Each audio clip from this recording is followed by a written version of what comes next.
YouTube па, TikTok па? TikTok. Интроверт, экстраверт? Интроверт.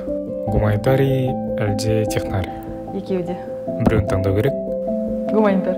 Мажор, минор? Мажор. Ащы ма, тәтті ма? Ащы.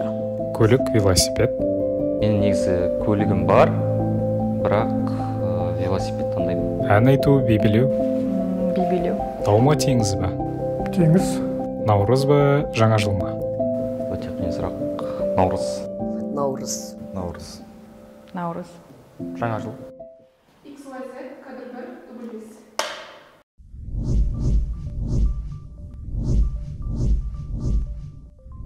Мен қымбат Әбілдағызы, ақын, Республикалық Айгөлек балалар журналының автор-редакторы, жасым 63-те. Есімім Сырым, жасым 30-да, Боқсары телеграм-каналының автормын, дәл қазір видеооператор болып жұмыс жасаймын. Менің есімім Күнділді Асылбек, 18 жас, бойдақпын. Әзірше студентпін, бірақ қазіргі айналысып жүрген ісім TikTok, блогерство және тағы да басқа. Кеңшілікті шығарылы, жасым 47-де.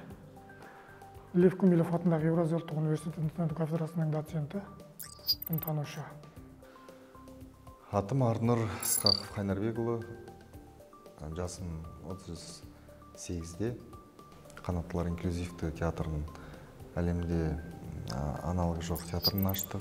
Менің атым Маржан, жасым 26-да. Өзім өнертанушымын және қазақ тілінің белсендісімін.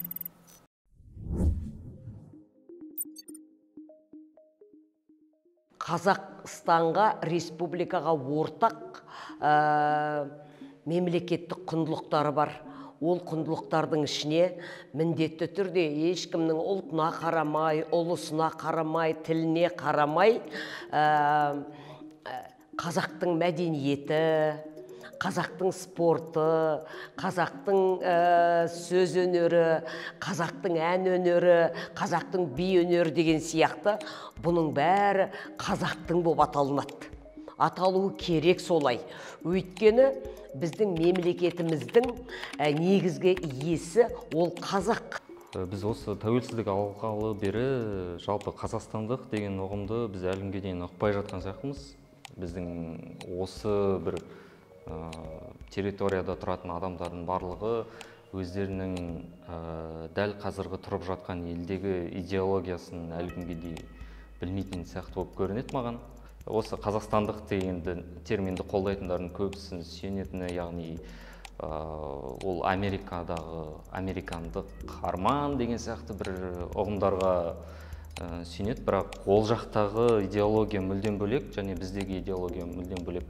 Бізде қазақстандық деген ұғымды мемлекеттің өзі ашып ешқашан көрсеткен емес. Менің ойымша ең бірінші қазақ деген кім деген сұраққа жауап беру керек. Екіншісі қазақ болған не үшін тиімді, және үшіншісі қазақ болған несімен қызық деген сұраққа жауап беру керек. Осы сұраққа жауап бере алса, біздің қазіргі қоғам бізде ұлттық идеология қалыптасады деп ойлаймын. Біз қаншама ұлт өкілімен осы Қазақстанда тұрып жатырмыз. Ол жерде барлық ұлттары бар, сондықтан қазақстандық деген бұл барша ұлтқа айтылған, ал қазақ деген бұл нақты қазаққа ғана айтылған сөз. Сондықтан екі ұғым. Жалпы бұл ұғымның қайсысы бізге жақынырақ дегенде, соңғы 21 жылы болған халық санағының нәтижесі жауап бола алады деп ойлаймын. Оның нәтижесі бойынша Қазақстандағы қазақтар саны 71%-дан астам. Бұл жалпы тілді дамытуға және ұлттар арасында қақтығыстар болмау үшін өте маңызды деп ойлаймын. Сондықтан әрбір Қазақстан азаматы, қазақ болсын, басқа ұлт болсын, қазақ деп жазылғаны дұрыс болады деп ойлаймын. Басқа мемлекеттерге барған кезде республиканың намысын қорғап, спорттан, басқа өнер жарыстарынан енді соған қатысқан кезде олар қазақстандықтар деп айтса, онда жарасады. Өйткені ол жерде қазақстандықтар келді, қазақстандықтардың өнерін тыңдадық дейді. Көрдіңіз бе? Ол сыртқа барғанда сырттың айтуына болады. Ал біздің өзіміздің республикамыздың ішінде, республиканың құндылығы ретінде тек қана барлық мемлекетке тән жетістіктер ол мемлекеттің негізгі аты жаңағы қазақтың атымен аталу керек. Саяси тұрғыдан алған кезде қазақстандық деген мәселеге салып, барлығын бір қазанның ішіне салып, жаңағы бүкіл этностарды ұйытамыз деу, ол менің ойымша қате пайым, өйткені бұл жерде ұлттық идеологияға кедергі келтіреді. Өйткені әрбір этностың жаңағы көңіліне қарап, әрбір этностың тіліне қарап, әрбір этностың конфессиясына, дініне қарап, өзіміздің құндылықтарымызды дәріптей алмай қалу деген трагедиялық жағдай бар. Сондықтан да осы жерде қазақ деген мәселені басымдыққа алған дұрыс деп ойлаймын. Қалған халықтар сол өздері өмір сүріп жатқан мемлекеттің тілін, дінін, этносын, халқын, ұлтын құрметтеу керек деп ойлаймын. Менің ойымша осы бізде колониальный ой болғаннан біз сөзіміз дұрыс емес. Бізге ой түзеу үшін, сөз түзеу үшін бірінші ой түзеу керек. Мысалы, қазақ сөзіне азаматтық интерпретация беру керек деп ойлаймын.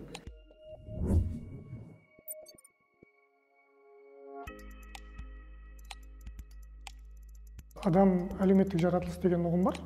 Яғни адам көпшіліктің ішінде қоғаммен өмір сүргенде ғана өзін жақсы сезінеді.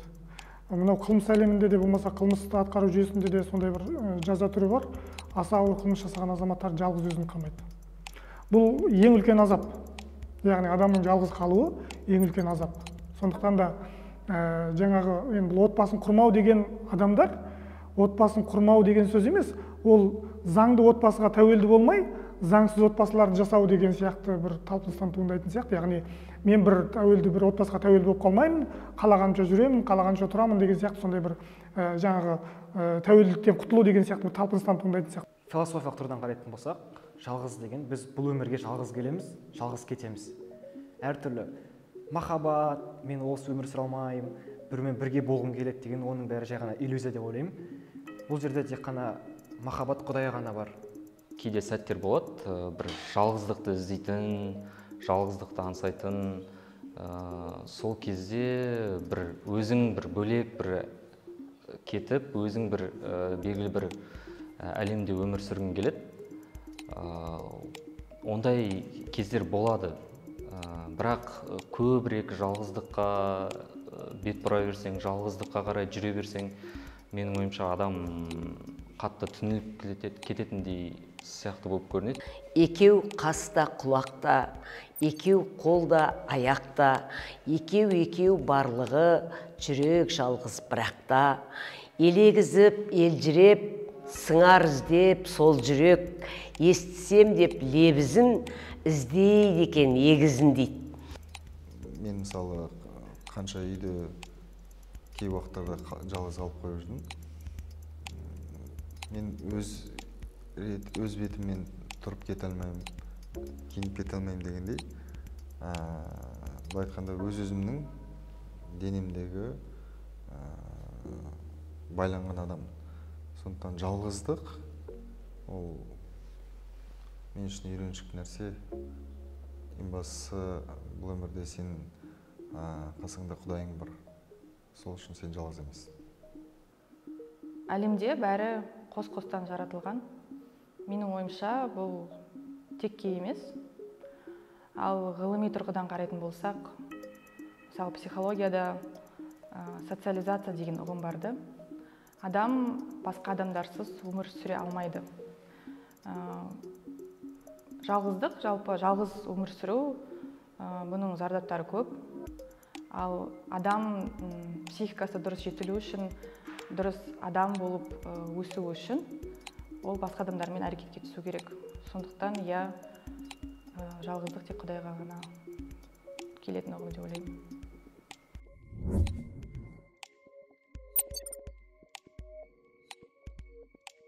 Менің ойымша әлемде ізгілік құтқарады.